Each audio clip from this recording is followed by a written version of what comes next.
রাজনীতিবিদ আমরা যারা এখানে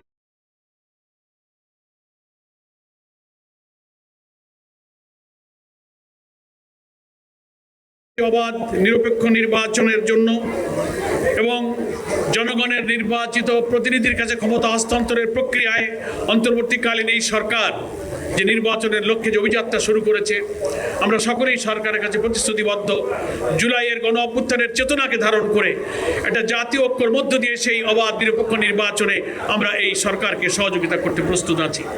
কিন্তু আমরা দেখতে পাচ্ছি এই 7 মাসের চলার পথে বারবার এই প্রক্রিয়াকে নানান ষড়যন্ত্র বাধাগ্রস্ত করেছে। কোনো ষড়যন্ত্র আধিপত্যবাদী শক্তির, বিদেশি শক্তির নানান এজেন্ট প্রভুরা এই দেশে আবার আধিপত্যবাদের কালো দাবা বিস্তার করার জন্য চক্রান্ত করছে। এদেশীয় সেই আধিপত্যবাদীদের সেবাদাসেরা আবার মেতে উঠেছে।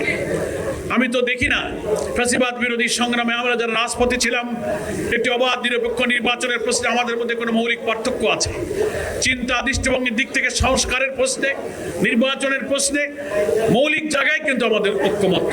অথচ কেন এই দ্বিধা, কেন দ্বন্দ্ব? নানান সুযোগ নিয়ে বিদেশি আধিপত্যবাদের প্রভুরা, এজেন্টরা বিভিন্ন শক্তিকে কাজে লাগিয়ে আমাদের সমস্ত আয়োজনকে যেন তছনছ করে দিতে চাইছে।